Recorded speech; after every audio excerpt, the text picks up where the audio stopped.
And it's just a blessing to be here in Zimbabwe, man. It's a good look, man. This is first time touching down, second time in Africa. I really, it's a great education. Everything is great, man. Welcome to Africa, bro. What brings you here, first of all? We'll get to find out who DJ Unknown is in a couple, but what's the story? Why are you here? Actually, I'm on a world tour. We started off in Dubai. This was the second stop.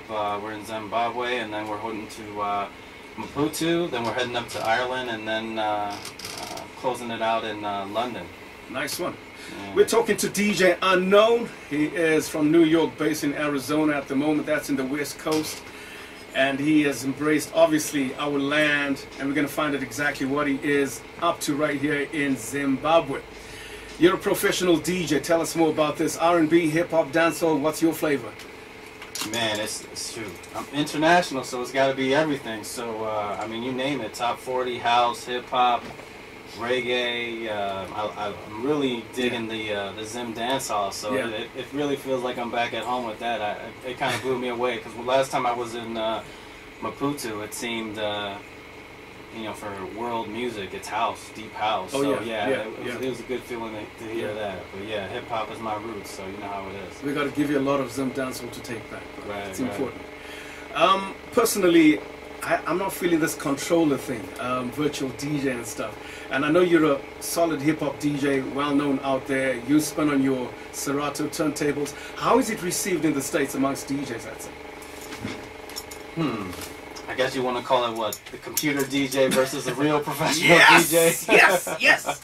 I like that. Real DJ. Yeah, I mean, most of the folks in the U.S., I mean, it's the standard, 2 turntables and a mixer. I mean, yeah, the basics. But no, some of the new guys that are coming up, and I guess if you're a mobile DJ, it's real practical and easy for you to be mobile by having just a controller. So that's kind of the preferable choice for most of the guys coming up. Nice one, nice one. How do you make your ends come together as the artist you are?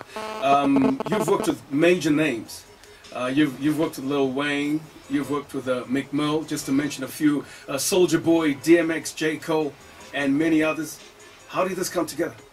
I mean, it's basically, I'm working with a lot of the major promoters in the United States. They give me the opportunity to come DJ, and then, some of the artists, they kind of see my skill set and they ask me to DJ their sets, and, some of the other shows, I've traveled with them, so I've been very blessed and fortunate. And it probably, my career probably took off with that Lil Wayne booking. That was probably my first booking in Hawaii, and it was the last show of his tour, and he gave me a deal, 50% off on the booking, so it was cool. Wow. Is it pretty difficult being a tour DJ while breaking into it? Because I'm sure there's a whole lot of DJs who would actually like to be in your position. Yeah, it's just credibility. I mean, you just have to have that diligence and deliver. Yeah. I mean, if you could show that to your client, I mean, the doors are wide open. For real. How long have you been spinning for, though? Probably about 12 years. That's a pretty lifetime, though. Yeah. Anyway, look, you've got a big thing going on this week, callartistauditions.com. Tell us more about this. So check this out. So as you know, a concert DJ, and a lot of these promoters, they want opening acts to support these majors. So what we decided to do is build an agency around that. So, I mean, first and foremost, we're an agency. All these shows, we probably book about 100 artists nationally in the United States, and then we're gradually growing to international. So we booked about 7 international, starting about a couple years ago was the first booking in Japan. We did Lloyd and YC, and then the second year was Soulja Boy was a big booking. Okay. How often do you hold these artist auditions? So the auditions are held probably about monthly. We've got a few different markets. We've run this in Atlanta, San Diego, Arizona, of course. That's where we started, and also Denver as well. Okay.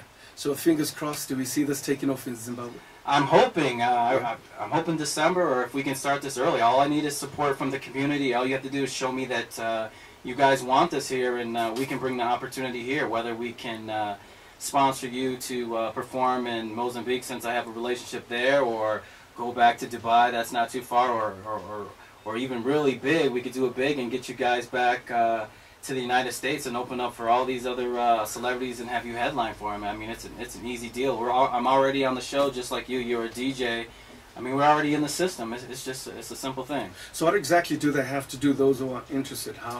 What's the procedure right there? So right now you can catch us on the social media networks. It's going to be Artist Auditions. That's going to be Facebook, Twitter, Instagram, and also the website is artistauditions.com. And there's a registration form on there, and that's all you have to do is fill out that form. Let us know what shows you're interested in, and then we can review your credentials with our agents, and we can get you booked on the show. So there's an option. There's 3 options. It's basically in the States they have these artists sell tickets to get on shows, or you can buy out a slot. And then the third option, what we started to do to make it more affordable for artists, is we offer these auditions. So what we do is we go to different cities throughout the world and basically raise funding for the unsigned artists, and then we pay for a hotel, flight, show, and accommodations, and get you all set up on these shows. That's what it's all about. That sounds good.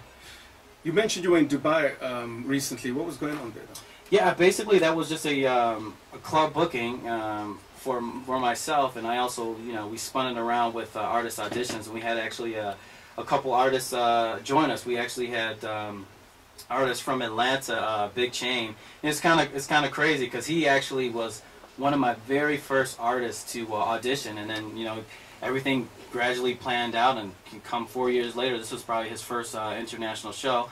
And then also right beside me here we got King Tati. She's from here, so she's from native from Zimbabwe. Based in the UK, and she's out in the States. I actually got her on the Soulja Boy show. And she's actually trailing me on this tour. She's involved. She came out and performed, headlined in Dubai. Wow. And very, very appreciative for her and her management getting me down here in Zimbabwe the first time. It was just a blessing again. Excellent, excellent. Tati, we're going to have a word with you in a couple. Just one more question to you. Your personal experience, do you think African DJs have what it takes to make it in the States?